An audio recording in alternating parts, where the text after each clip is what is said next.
where we review the unwanted, the unloved, and the unappreciated. I'm Kyle. And I'm Cody. Today we're talking about the 1998 Avengers film, which has obviously been overshadowed by more recent films. But honestly, I think this is pretty good. I mean, the special effects look great for the era. I mean, when you compare it to like other big CGI movies like Godzilla, I suppose, is coming out at this time. Even compared to some like really good, like the Jurassic Parks, I think they're coming out at this period of time, aren't they? Late 90s? Yeah, Mummy. Or maybe that would have been early 2000s, but yeah. I think you're right with that. Either way, time frame. I haven't really seen the Fraser Mummy movies. Are you serious? I've seen like the first half of the first one. Okay, that's upsetting. Yeah. No, I think we started watching when it was at work, and then we didn't. It got busy, so we didn't get to watch it. They're on Netflix. Yeah, I just haven't gotten around to it. Definitely go watch it. I've been watching a lot of stuff from this. I haven't watched too much extra. Just like TV, I've been working through Star Trek and that's pretty cool. Yeah, Star Trek Next Generation. Oh, wow. And then I'm The actual cast list on this movie is pretty decent. It's got Uma Thurman, Ralph Fiennes, and Sean Connery in it. Yeah, I didn't notice them in this one. I don't know. Maybe, I guess their makeup's good. So yeah, we get a prologue. Not serious one like last week. Just teasing of what's going on.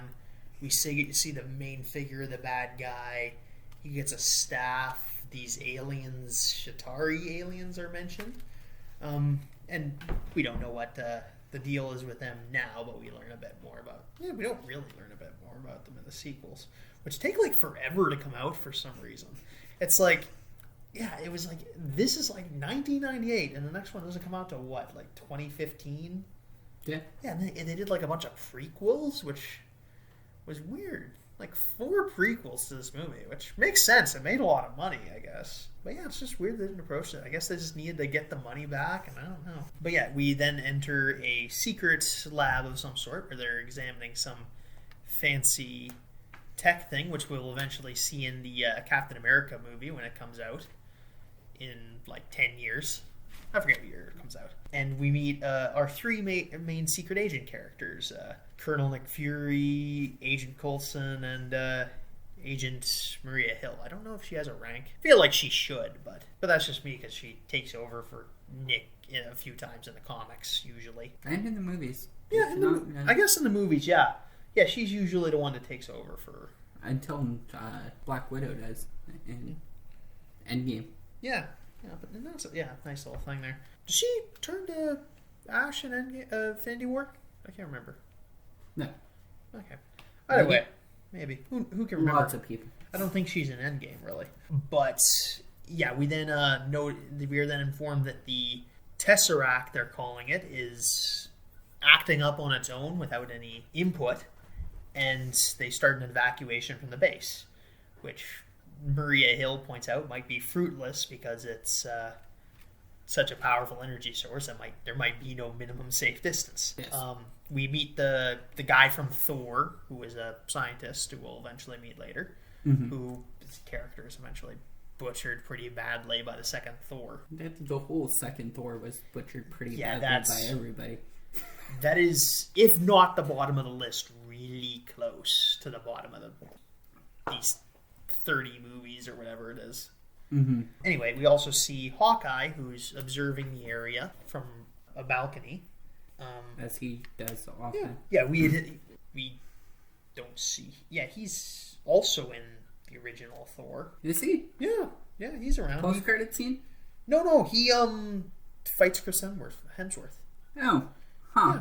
Yeah, I don't pay much attention to it. It's not. I don't remember the last time I watched Thor. Yeah, no, it's better than you think. Costumes are shit though. I'm surprised. Like, this is really a downgrade from this into the Thor prequels costumes, because those all look like plastic. Everything in this at least looks still plasticky, but it looks cool. It's not like cosplay based. Yeah. So the Tesseract activates. There's a portal, and then Loki shows up doing his best Willem Dafoe impression, where he's doing the goblin face. He looks really evil in this. More evil than the series usually takes him as. Yeah, it's like his characterization is a bit weird throughout the MCU's history. Yeah. He appears with the staff, which is a laser gun, and it mind controls people. Yes. He uses to mind control Hawkeye and the scientist from Thor. We've later learned this is the Mind Stone, which will go into the Infinity Gauntlet, and the Tesseract is the Space Stone, but we don't have to go too much into that here. Yeah. And yeah, he mind controls these people, and he's just like, I am Loki, I am burdened with glorious purpose, and I like his speech. Mm-hmm. This movie has this decent, super comic book dialogue, which I really do appreciate. And Loki monologues a lot, and I like his monologues. He does a good job. Yeah, and Tom Hiddleston does a good job as Loki. Yeah, they're good they're good high-level monologues where they're not super shitty. Yeah, there's a lot of guys can't pull it off, but the writers for this really do manage to pull it off. Lots of guys just don't know what to do with these evil schemes and or heroic speeches and whatnot. But this is Whedon's really taken to this role. Yeah. It's not really... We don't really get a bad movie that people hate about him, unless you're one of the guys that hates the second Avengers. But I don't mind it. I can sit through it pretty easily. See, I've never watched Firefly, but Joss Whedon directed Firefly, did he? Yeah. Not? And Buffy that was and his show. Vampire Slayers. Yeah. Those were his shows. And then he made a movie based off of Firefly, which was Serenity, which I've never seen because I never watched Firefly. So, but that's probably what propelled him into the role of directing. Yeah, he also did do some comic books. And so the thing is that I have to look at Joss Whedon how I'd compare any other person who's kind of in the same shoes as him at the point in time. And there's not a whole lot of people that big studios are coming to and saying, hey, we want to make a superhero movie. Will you direct it? Especially when he's doing this, like... When is Buffy the Vampire Slayer? Like 1990s. Yeah, early. So he's coming right off Buffy into this. Yeah. Yeah. And his comic book work is pretty good. Like, he does a story arc where they do the resurrection of Colossus, and that's kind of iconic. Like X-Men? Yeah, X-Men. Yeah, okay. He does a little bit of X-Men. Yeah, that's cool. Yeah. But as I was saying, the only other real person who's coming or getting approached by big studios is, Edgar Wright for Ant-Man, and he wrote and I do believe directed pieces of that. And then on top of that, there was Zack Snyder, who I have, for lack of a better term, hate boner for because I don't like any of his movies. We should do some Zack Snyder movies at some point because I'm actually a reasonable fan of his. Yeah, of course you are. Yeah. But yeah, he's really good at this. It was at the point where you were nervous about the Russo brothers taking over for Avengers 3. Yeah. Because it was they had done good with the Captain America movies they did, but it was okay, can he pull off the Avengers story where it's a bigger scale? So I was a little worried about it, but it turned out okay. Yeah, so the base self-destructs while Loki, Hawkeye, and the scientists get away. Mm-hmm. We then start introducing the characters. We start by getting introduced to Black Widow, who's, I think, does really good in this movie. She's fairly well written.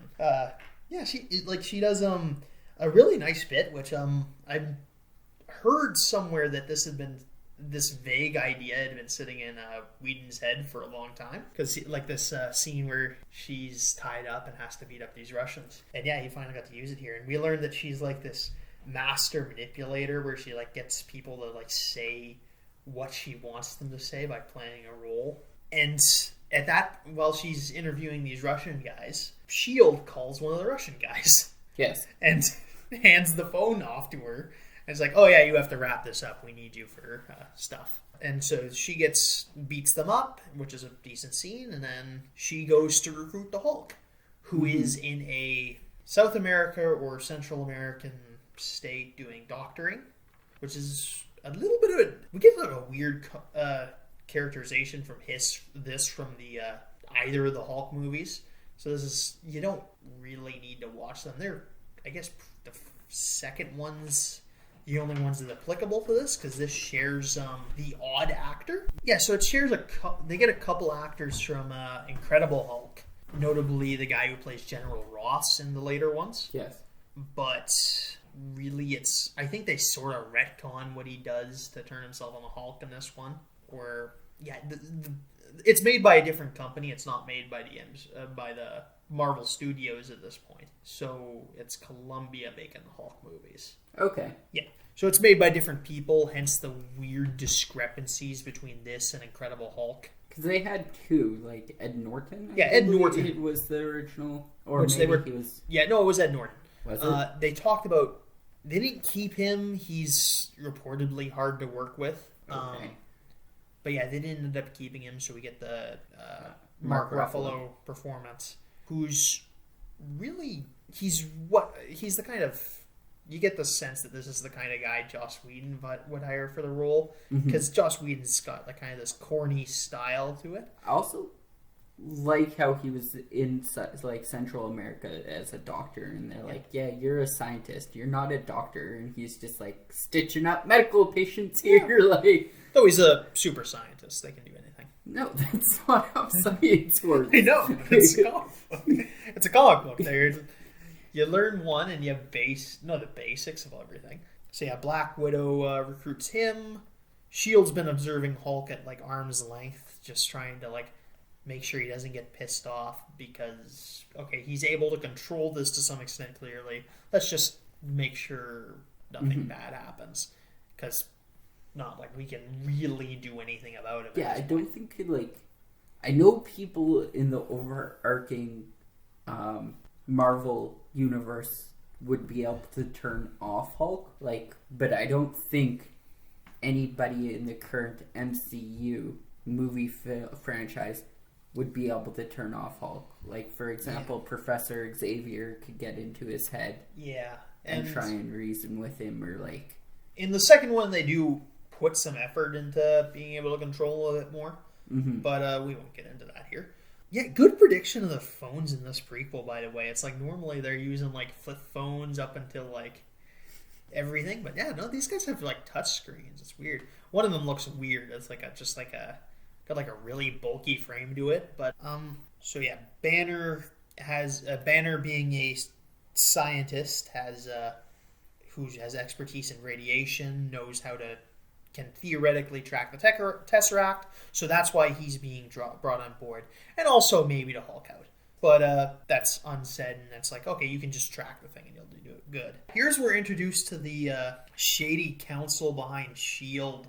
when we cut back to Nick Fury, and it's like a bunch of guys and like backlighting, and we can't see who they are. They're clearly bad guys. And this is where General Ross is he not in the I don't know that panel? I don't know that he's in this, but I can't tell. I don't recall if he's in this for sure. Because he's in Civil War, is he not? Though he's I don't know if he's in this. Oh. Yeah, then we start introducing Captain Americas and see flashbacks to that movie that isn't out yet. And it's like, weirdly, yeah. There's maybe a little bit of new separate footage there that they don't reuse, but weird. I appreciate that Chris Hemsworth changed his hair back for this, because he was like early 2000s. He was in The Losers, and he looks really weird in that. That's a fun treat. If you're kids at home, look up Chris. What's his name again? Chris Evans or Chris? Chris Hemsworth? Evans. Chris Evans. Yeah. Look up Chris Evans in The Losers. Or Chris Evans and Scott Pilgrim versus the World. This is better. Is it? Yes, this is infinitely better. I know what you're talking about, but look him up in this. This is a treat. It is such early 2000s nonsense. He's in an old-timey gym, which they set up for whatever reason. And then we're introduced to Iron Man, who's setting up some sort of underwater power line and setting up the newly constructed Stark Tower. And we get a look at this ring system that dismantles his armor, which is great special effects for 1998. I gotta say. Coulson's trying to call him up. He answers the phone, does an life model decoy joke, which is a fun little reference to the comics. Something that probably showed up in Agents of S.H.I.E.L.D. at some point. I haven't seen the show, but I'm willing to bet that they've used life model decoys at some point. The one thing I've heard about Agents of S.H.I.E.L.D. is they retcon a lot. Yeah. Like, they'll kill off a character, and then, like, a season later, they're like, oh, wait, that character is back alive via alien whatever nonsense. Yeah, I don't think that behind the scenes TV and movie Marvel didn't really get along too much. They didn't want to, like, movies don't want to be held to what the TV show wants to do and whatnot. Coulson just shows up at his door because he's knowing that Tony's not going to pick up, and then we then we notice them being all taken to this aircraft carrier that we see Coulson's talking to Cap. Cap's kind of dismissing him, and this is kind of a neat little bit where everyone's kind of just like, oh yeah, you're a big fan, whatever. Just kind of like a celebrity dismissing a fan to something. And Coulson is a fan. Because Captain America is clearly taken on kind of like a legendary status in this one, which is different from some of the... it depends on the continuity, what you're talking about, how they treat Captain America in the period between World War II and... I know in the 80s one, he just like only did like one mission. But here, Captain America was doing a bunch of stuff, so it makes sense that they know about him. Which we'll do the 80s Captain America at some point. That's a fun movie I like. I have it on VHS. Ooh. I like my VHS movies. Yeah, and now we cut back to see Loki's evil lair that he's made up, and they're playing with the Tesseract. We're really seeing the multi-tool idea of what the scepter does, because it like can shoot lasers, it can communicate with the bad guy, the guys who are lending him the army. Yeah, from across the galaxy. Chitauri? Yeah. He's kind of. It's kind of like weird looking at this in retrospect when we've seen all the mainline movies and like what the deal was here, why Thanos didn't go himself. But I guess he's kind of like a contractor, is my guess, because Thanos looks like he's a busy man, being worse than Hitler all the time. Yeah, he's got. I gotta do all this planet cleansing here. I gotta have someone else to do my jobs. Yeah, but it was indiscriminate. It was random. Hitler knew what he was doing. He was genociding the whole. But he kills more. Thanos kills way more people than Hitler. That's fair. Even like containing it to single planets, he kills way more people than Hitler. Hitler killed like maybe like a 50th of the population, and that's bad math. But he's like not nearly as bad. I like how the way that we as a society has come to decide how bad somebody is as a person. We always compare them to Hitler. Yeah, he's kind of it's he's the closest thing to a real life cartoon supervillain that we have. Okay, that's fair. Yeah, because I mean, his guys walk around with skulls on their belts, and Nazis are just a really interesting thing that we can talk about with literature, which we won't get too much into here. Okay, when somebody starts a sentence with "Nazis are an interesting thing," I kind of zone out on a person. I guess I have to. I guess I will clarify this. I think Nazis as a bad guy in a movie are like an interesting bad guy because they're kind of like a evil reflection of everything that's wrong with Western society. Like any little thing you can say that's wrong with the United States or Britain, it's just like exemplified, or Germany even, and it's just like exemplified what the Nazis were doing. Like they're a bunch of really racist, ruthless conquerors that just kill tons of people. And it's like, yeah, there's a little bit of that in everything in Western society. So this is like the exemplification of all our most negative traits. And it's still happening. Oh, yeah. Trump absolutely. has recently been locking immigrants into... camps, India has just... their leader has been doing the same thing, too. Yeah. Trying to cleanse India of something else. But that's way we'll off topic. Who knows how much of this will actually make it in? Just this is dark. Yeah. I mean, it is a war for this, and yeah. Anyway, so yeah, we're cut back to the aircraft character. Everyone's kind of dismissing Coulson because he's a big dork. Tony had been kind of dismissing him earlier because he, as we see in the Iron Man movies, which we get a little later in time, is that he was a bit of annoyed by Coulson. Yeah, because Coulson's this. I don't have a good word for what Coulson's characterization is. He's kind of like holding you to your nonsense while still being a bit norky. So like you can't really take him seriously, but he will make good points about you. Mm-hmm. Yeah. So yeah, we cut back again to the evil lair. The scientist from Thor says he needs a random mineral to help stabilize the Tesseract device that they want to make, and they're going to need a distraction to steal it. Loki shows up at a German city. Is it Berlin? Sometimes when they scroll names across the screen, I don't end up reading. But yeah, he goes to this German city. It is German though. Yeah. It's very maybe Russian. No, German. It is German. I just can't remember. Okay. Loki kicks a guy's ass and starts putting a thing toward his eye, which is like, I guess, gouging out his eye so that a thing on the other end, a thing that it's attached to on like through a phone line or something, can put a retinal scan into this laboratory that Hawkeye's breaking into, and then he breaks out into the street and starts shouting at people and gives his evil speech, which is great. It's just like a really good evil speech where he's talking like, "Isn't it kneel before me? And isn't this your natural state, kneeling before a superior being?" And then this German guy stands up to him and he's just like, "Yeah, fuck you, man."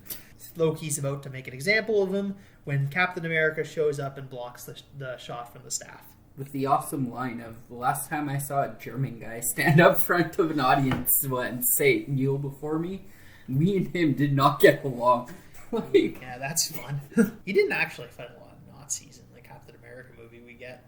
Now that I think about it, he just fought the Hydra. But, so I guess he's referring to Red Skull.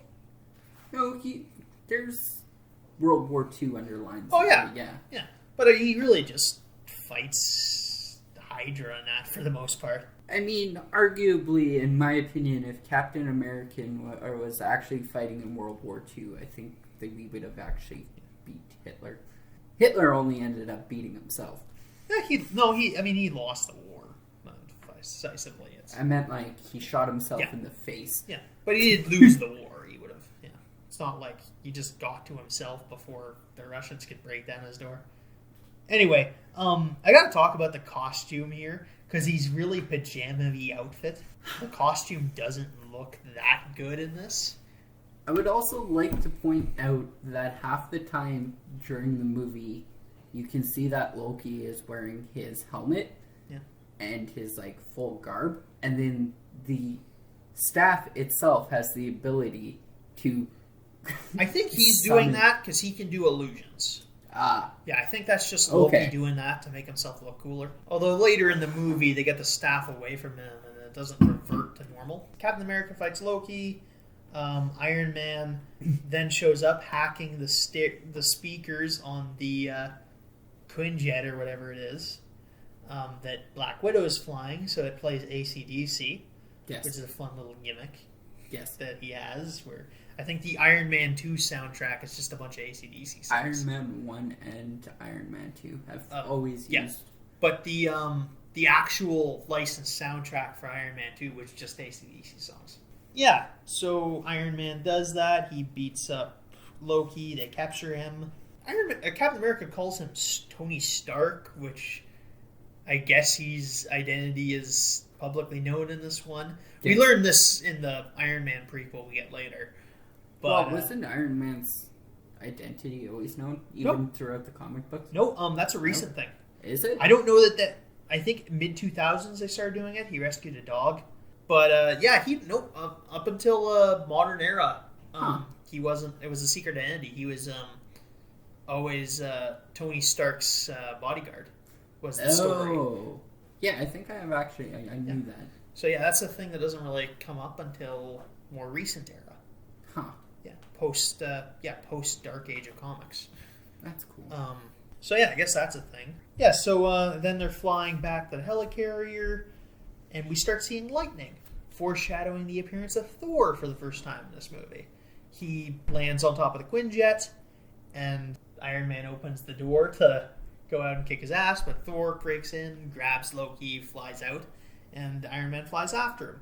And then Captain America jumps out the plane, making a joke about there only being one god, which some people don't like, but I think it kind of makes sense. Yeah. Weird bit of characterizations. There's fun little jokes like this in the series. Mm-hmm. We get another good one like this in Avengers 3, but that's another story.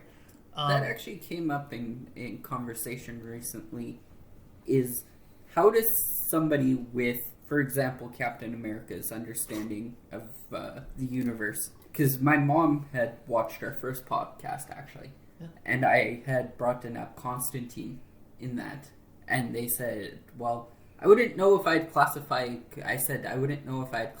Constantine as Catholic per se, and then my mom texted me the other day, and she's like, yeah, Constantine is most definitely Catholic, and I looked it up, and I was like, well, just because he knows of a deity and a god, does he necessarily it's about what you identify as Catholic, right? Well, it's about what you worship. Yeah, it's not. It's. I wonder if he. Yeah, I haven't read a lot of Hellraiser, so I don't really know his story. But yeah, it's about what you worship, because like no one worships Thor in this. No. Yeah, so we get a good bit of Thor Loki character moments, which is the one thing that carries over through all the movies. They have good character moments. Yes. Even in Thor 2. But the problems with Thor 2 aren't so much Thor and Loki. Mm-hmm. But they've always had good character movies. Well, Thor, like in the Greek mythology or in the Norse pantheon, there's always that like comedic moments. Yeah.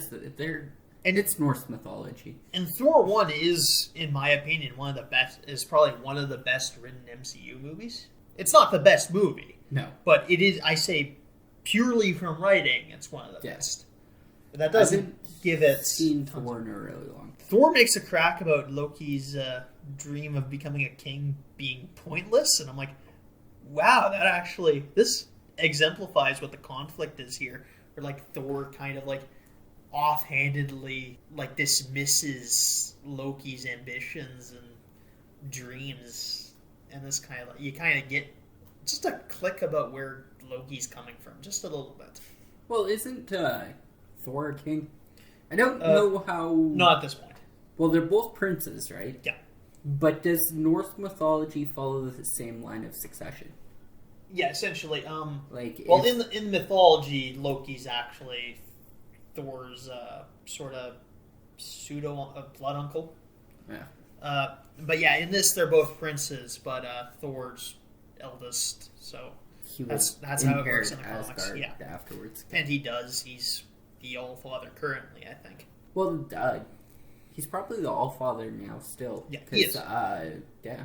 Well, not in the movies. Odin passes. Yeah, in the third Thor. So that's way after this.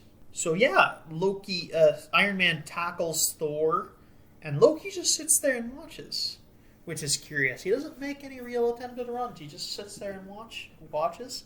Thor electrocutes Tony. That gets his power supply up to 400%, which is fun.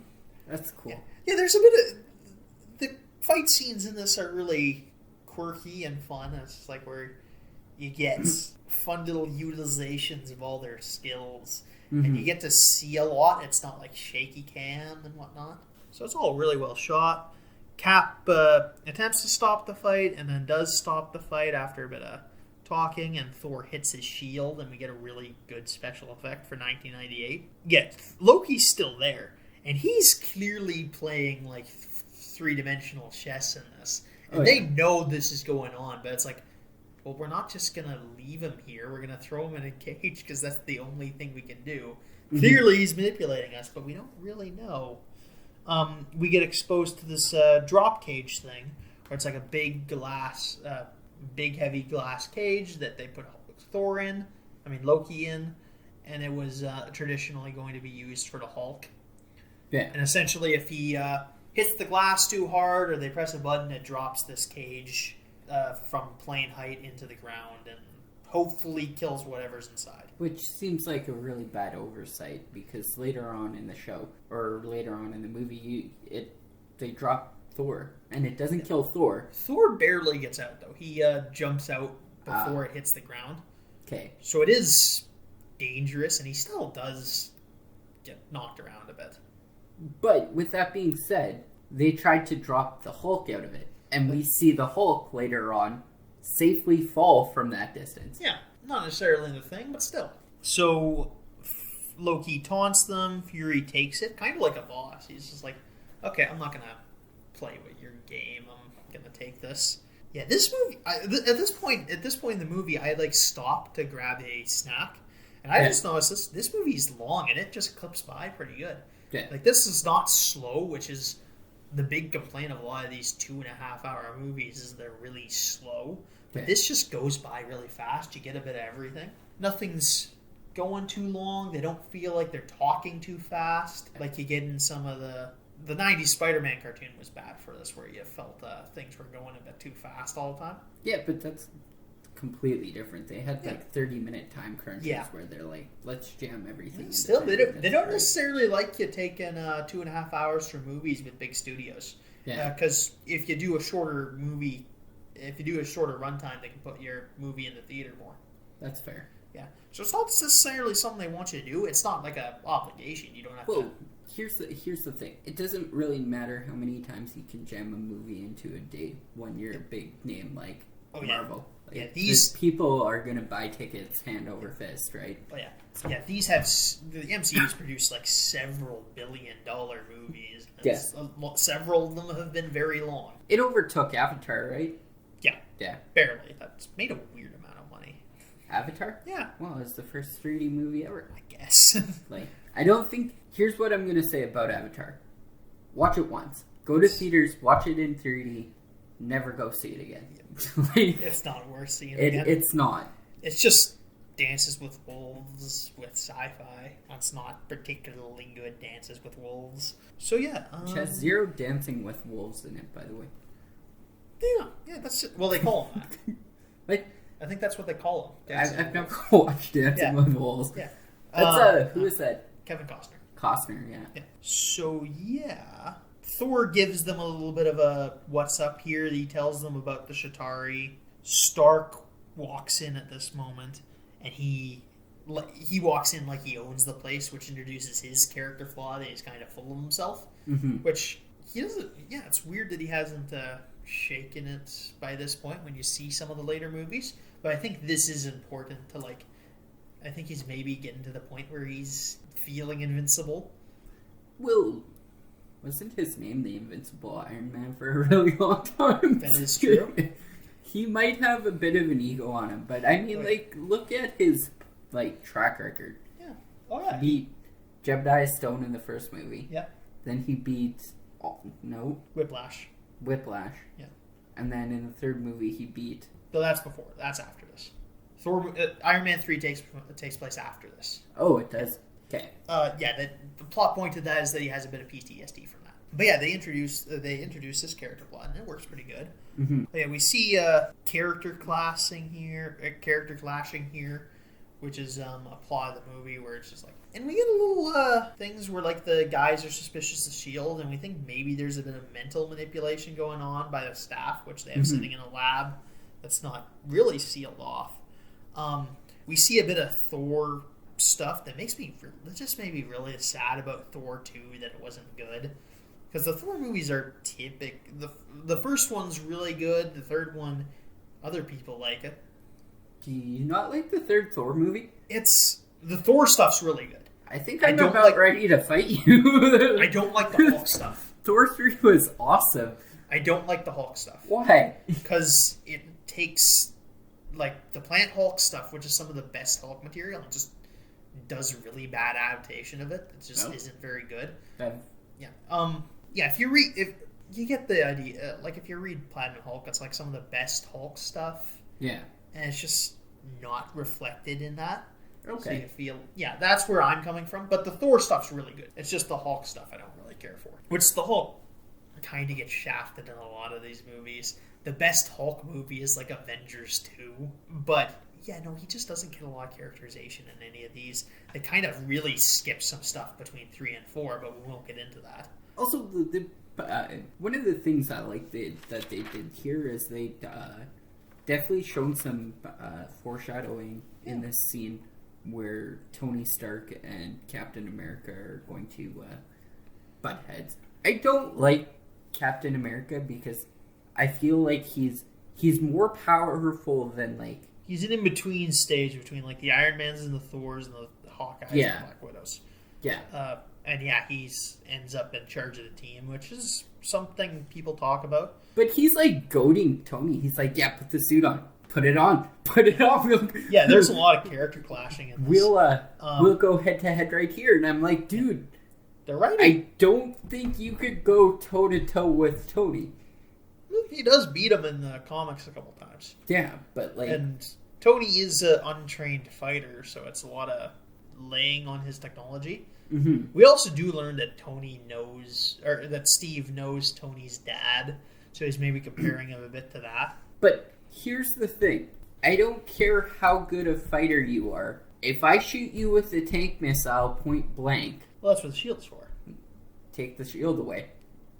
Take the suit away. I don't think that's the difference of it. Captain America... Tony can take Captain America's shield easily. Just magnetize it. Take it away. Yeah. Shoot him with a tank missile. Yeah. What you gonna do about that? Cap does win later in the series, though. Anyway, yeah. Well, the writing in this is actually pretty good. Like all of it's with purpose, at very least. Mm-hmm. It's not like, oh yeah, we're just contrarian so we can move out the plot, which this movie can't afford because it's 2.5 hours long. Yeah, we also see Hawkeye sneaking aboard with some men that had also been mind controlled or that they had hired. They say they hired them, I guess, just to imply that they're not killing S.H.I.E.L.D. agents later on. Yeah. That have just been mind controlled. He sets up a bomb on one of the rotors. He sets up the bomb. The bomb explodes. It hits the lab where all the Avengers are talking. So Stark and Iron Man have to go... Stark and Tony... Iron Man and Captain America have to go fix one of the engines. Yes. Because we're told that, okay, we need 2 of these to stay aloft, which makes sense. Mm-hmm. You need at least 1 on each side. You could probably take out... Yeah, if you take out 2, you're just really off balance at best. Yeah. If not going down. So yeah, they go do that. Banner and Black Widow are stuck under some debris. Banner's injured. He's clearly losing it. He's becoming the Hulk. Yeah, Hulk... This is... Our friend Nikki has some thoughts about, like, she doesn't like how Black Widow seems all afraid in this, but I think it's justified given the situation. Hulk's characterized in this as a big city killer. Mm-hmm. We don't see too much of that, but even when we see more of this in Avengers 2 when he beats up Dubai or whatever it is. Yeah, he's a big city killer, and she's basically, like, waking up next to a tornado, which is slowly picking up. So she's justifiably scared because she is one of the weaker power level here. I don't think it reflects badly on her, really. No. I understand that she'd be pretty panicked about this. And it is pointed out that she is a spy and she's used to dealing with normal people. She's not totally used to dealing with supernatural stuff yet. No. We do see her in Iron Man 2 and she's just beating up some guy. She doesn't fight Whiplash or anything. Yet Bruce becomes the Hulk. Black Widow has to run away from her. Thor saves Black Widow and fights the Hulk for a little bit. And that really goes to show how characters are eventually powering up in this. Hulk goes pretty much toe-to-toe with Thor. Or Thor goes pretty much toe-to-toe with Hulk, depending on how you want to look at it. Yeah. In Thor Ragnarok, there's the same fight, except for without the hammer, I guess. You take the hammer out of the equation. Yeah. And Hulk is lured away by a fighter jet that shoots at him. Yes. Hulk almost kills the spider pilot. Yeah. The fighter pilot ejects, Hulk grabs him from the air, tosses him. Thankfully, he still has the parachute. Yeah. And he does survive this. Tony and, they fix everything. Hawkeye and the guys the goons raid the bridge. Hawkeye shoots a computer thing into one of the consoles, and that shuts down the second engine. Tony and Steve do thankfully restart the destroyed engine, which is only partially destroyed. Coulson's grabbing a thing from the thing. Thor shows up first to where Loki is. Loki uses illusions to trick him into the cage, and then starts dropping him. But Coulson shows up with the big weapon. Loki almost kills Coulson. Yes. But Coulson does get a shot off after Loki drops Thor from the thing, like we had talked about earlier. But Coulson does a nice little thing where he's talking shit to Loki, and I think just to lure him in so he can get a good shot. Yeah, which is funny. He gets knocked across the room. Doesn't really kill him, but it is. And this has been revealed as this was their original plan to deal with these bad guys if they couldn't get the Avengers together. It's maybe implied that Thor was they're making some. Well, also that they're making some nukes with it. Yes, enhanced nukes. Nuclear deterrent. Hawkeye fights Black Widow. Black Widow knocks Hawkeye out and reverses the brainwashing, which can apparently be done if you're beat up a little bit. Yeah, so after the bad guys win, Nick Fury gets Captain America and Iron Man into a room where he gives them a speech about what he wanted with the Avengers Initiative, which is very well put out. Most you could say is it's a bit corny, but sticks with Joss Whedon's style. Yeah, at this point we start gathering the team. Tony realizes that they're probably setting up in New York, which is a bit of a leap, but whatever.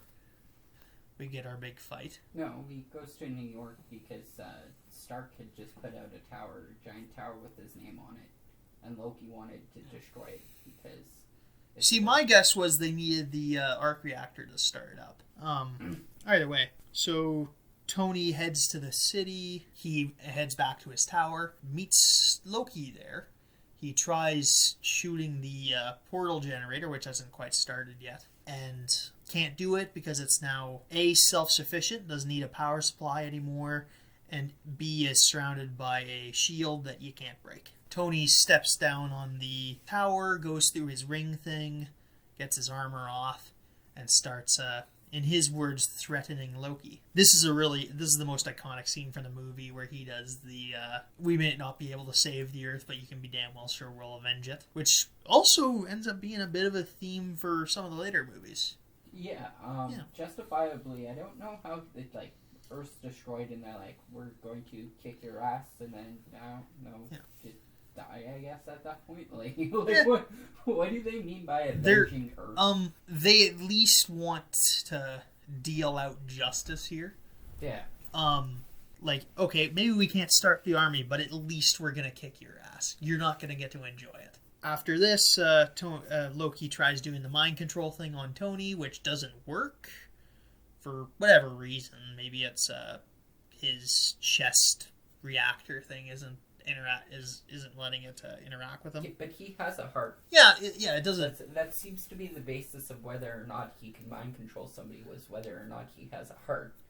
Well, they got Hawkeye. It with the reactor. Well, I don't know. It's maybe just them hand waving it so they can go on with the movie, which I'm fine with. At that point, Stark starts making fun of him, and Loki throws him out the window, where one of his Iron Man suits picks him up and shoots out of his office and starts catching him, and he ends up in a new suit of armor. Yeah, so the armies arrive, so Tony has to stop fighting Loki for long enough to hold off the army for a bit.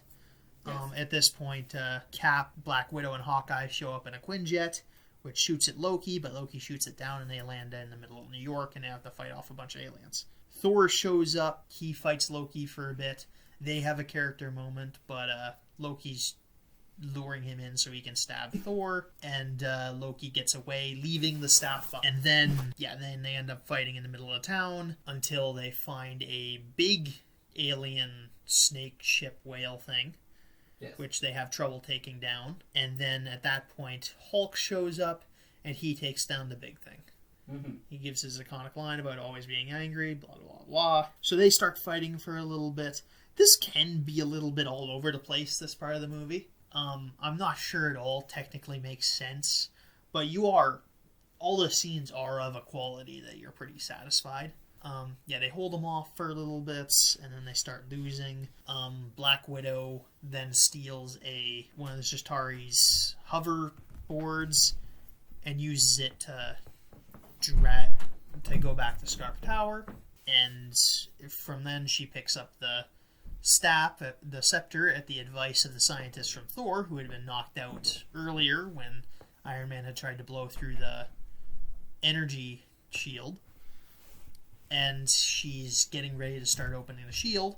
But at this point, we cut back to Nick Fury, who gets a call from the shady Shadow Council, or whatever it's called, who decide they want to nuke the city. Fury had been dismissing this, but they just order one of the underlings to do it anyway, despite Fury disagreeing with it.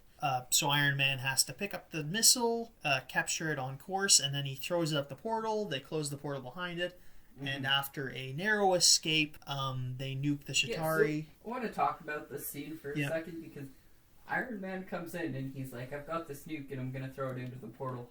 And they're sitting there and they're waiting for Tony to come down, and they're just like watching, and they're like, close it up. And they start to close it up. Nobody thought to like ask the guy who can see super far as one of his powers to be like, hey, do you see Tony falling at all?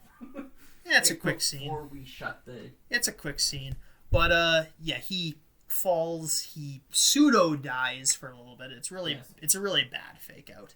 Really bad fake-out. He has to... Yeah, he pretends to be dead for a couple seconds, I guess. I guess it's not pretending, but it's dumb. Mm-hmm. My least favorite part of the movie. Yeah. And then Hulk screams, and that knocks him out of it. And then they go up to the tower again to do a group shot where Hawkeye aims an arrow at Loki, and then the movie's pretty much over. Then they get Shawarma. Yeah, they get Shawarma. We see a couple news articles, which is really close to my other least part of the movie. Some of them are normal. A few of them are dumb. One guy makes a thing where he's just like, oh, I don't feel safe with the Avengers around. Like, right after they save the city. There's one news article about this being a hoax, which is dumb. I don't know why that's even there. It's so undeniable in this situation. It even said that one of the other news articles that said, oh yeah, we're confirming this was an alien invasion, which at that point makes sense. I talked about this in my Predator 2 review, but I don't like the whole government hiding aliens from people thing. I get the idea behind it, but a lot of the time they take it to this weird extreme where it doesn't make sense, and I think being a little bit more open about it in this scenario makes a lot of sense. Oh yeah, and then the last one, which pisses me off the most, and it only pisses me off because they say this sort of thing in the comics all the time, but I dismiss it because it's dumb. But later in the MCU, they take it very seriously, where the guy says, oh, the Avengers need to be held responsible with it. And I'm like, fuck right off. This is like charging a fireman for saving you from the fire. Like, talking about how they started it. No, they didn't. Or The Incredibles, when the guy was trying to kill himself and Mr. Incredible dived down and saved his life. The more seriously they take this premise, the more I think it's some sort of supervillain plot. Yes. But they never reveal that. I'm always expecting to hear Lex Luthor in the background saying oh yeah, I was secretly lobbying the government to try to shut down the things, which he does in the Young Justice cartoons, which I really like. But no, they try to take it seriously, like these are valid complaints. No. And they keep, you see here, I'd be less angry with it, but they keep bringing it up. Well, stems from the early idea of the Watchmen, right, with Alan Moore, where he brought it up in the first Watchmen movie. I think that was the first one that I've actually seen it really brought into fruition as a plot line where they're like, well, the government's gonna hold all the superheroes accountable for saving lives. But I mean, that's kind of a different story because in the Watchmen there is no real superheroes except for Dr. Manhattan. Yeah. So I don't know. Yeah, it's just, and again, I wouldn't be making such a big deal of it, but they keep bringing it up. They bring it up in it's a major plot point in Captain America: Civil War, and it's brought up in Spider-Man: Homecoming with the Vultures stuff, and it's just so dumb. It's like, no, they didn't cause any of this. Stop trying to push this on him. Yeah. It doesn't make any sense. It's like, it really bogged down Captain America 3 for me. It was like they kept treating this seriously, and it's not respectable enough. And like the strength of like this movie, I've talked about how good the writing is, and then they keep dwelling on this bad writing prompt, which doesn't make any sense in this scenario. Well, it's kind of like earlier on in the movie where they're like, well, we need to get nuclear weapons and start an arm race because aliens are now invading the Earth even, right? Yeah. There's clearly a higher superpower out there where we're clearly, like, gonna lose if it comes to fruition because we are outgunned. Yeah, it just doesn't... Yeah. I don't know what's... I'm glad it's gone now. Well, let's just talk about the nuke prompt for a minute, because they talked about having super nukes, essentially, made from the Tesseracts earlier. They were willing to drop a nuke on Manhattan to deter, like, stop the alien invasion. Exactly. The government was going to... if they had super nukes. Yeah, exactly. These superheroes are the better option. Yes. They don't need... If they send these guys in, they don't need to nuke a city. Which, we don't need to do the Independence Day stuff. We just send in like 6 of these guys, and they'll handle it. And it's way less destructive. And like, these aliens were causing most of the destruction. Yeah, the Hulk was there ripping stuff up, but he was doing it to, like, in the sense that you'd pick up a branch to knock out a guy who's chasing you. It's just so dumb, and they keep taking it seriously, which is my real problem. I think that's about it. Okay. Nothing that I want to really go back to that I want to... What are you giving... What are you giving this one, Cody? I don't know. For 1998, top notch. Great movie. Oh yeah, that's the technical achievements of this for 1998 are amazing. But like score-wise, I don't know. I liked it, and I compared a lot to some of the higher Avenger movies. For that, I think I'd give it something like a 7 out of 10. Depending on the day of the week, I either give this an 8 or a 9. Yeah. But like, I think I give it the part of me that gives it a 9 is the part that's like, okay, this is the turning point for superhero movies. Yeah. This turns everything around where, like, we can have good... Where we're like, okay, more superhero movies are going to be good than bad. We're like, it's not... They don't have to be dumb anymore. They can be well-written character pieces to an extent. Where I'm justifying it. As a standalone movie, I'm not looking at prequels, I'm not looking at anything else. I'm looking at the Avengers as a movie in itself. And because of that, one thing I dislike about the Avengers, as a whole, is they keep on doing callbacks. Like, everything in the Avengers 3 is basically a callback, or Avengers 4 is basically a callback, where they're like, and then... There is something to be said about this style of movie where, like, people make a big deal about, okay, this was, everything was introduced individually, and you don't need to introduce everything in one movie. Where this movie really does just kind of gloss over what it is. You can't really watch this on its own. This is the easiest. You especially can't watch it on its own when you get to, like, 3. Mm-hmm. Like, I tried coming up with a watch list for Avengers 3 and 4, where what you needed to watch to keep it up, and I was like, a lot of movies, and not all, and including them is Dark World, which isn't any good, because Dark World introduces the Reality Stone. Oh, yeah. Huh. So that's, which I lament. I lament that that's sort of mandatory viewing. Yeah, because there's lots of this that doesn't make sense unless you know who these people are. Mm-hmm. Like, you miss Hawkeye when you watch Thor, really. Yeah. Like, we talked about this earlier. You missed that Hawkeye was in that movie. Well, I think that's more to the fact that I really don't remember a lot of Thor. He also doesn't have much of a costume. He's really in a black costume. He has more of a costume in this, but he has less of one in Thor. Okay. He's really just a guy with a bow, and he's like in a leather jacket or something. I can't remember. But yeah, this is really decent from 1998. I'm really surprised that... Really surprised of the special effects in this movie for 1998. Everything was... You want to look this up on your phone, see what the budget was? The last time I checked, it was something in the 60 millions, and it was 40... It made $48 million back.